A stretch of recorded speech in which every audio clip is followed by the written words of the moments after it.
Hello, ஒரு நிமிடம். இன்றைய தியானம். ஒருமுறை இங்கிலாந்தை ஆண்ட கிராம்வில் என்ற அரசன் தன் படை வீரர்களில் ஒருவனுக்கு மரண தண்டனை விதித்தான். அவன் யுத்த காலத்தில் யுத்தம் செய்யாமல் ஒளிந்து கொண்டதால் அவனை ஊருக்கு வெளியே நிறுத்தி மாலையில் 6 மணிக்கு 6 முறை மணிசத்தம் அடிக்கும் போது மற்ற வீரர்கள் எல்லாம் துப்பாக்கியால் சுட்டு வீழ்த்த வேண்டும் என்பது அவனது கட்டளை. அது நிறைவேற்றப்படுகிறதை பார்க்க அந்த அரசனும் வந்திருந்தான். மாலை நேரம் 6 மணியை கடந்தது. ஆனால் கோயில் மணிசத்தமோ கேட்கவில்லை. ஏனென்று அறியாமல் திகைத்தனர்.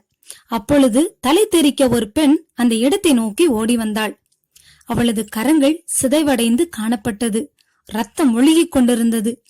கோரமான அந்த காட்சியை காணக்கூடாதபடி கண்கள் கூசின. அவள் சொன்னாள், ஐயா, மாலையில் 6 மணிக்கு கோவிலில் மணிசத்தம் அடித்தால்தானே என் கணவனை சுட்டுக் கொள்வீர்கள்.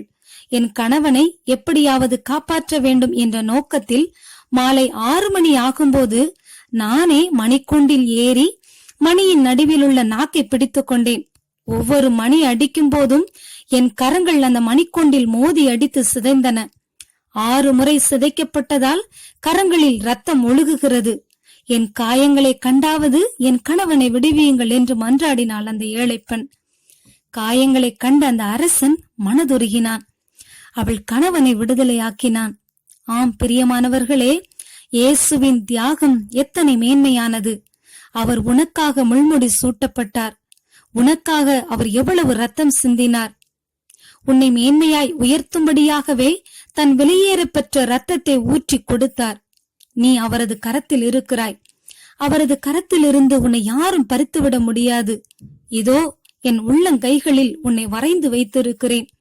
உன் மதில்கள் எப்போதும் என் முன் இருக்கிறது என்று காயப்பட்ட கரங்களை உன்னிடம் நீட்டி கத்த சொல்லுகிறார்.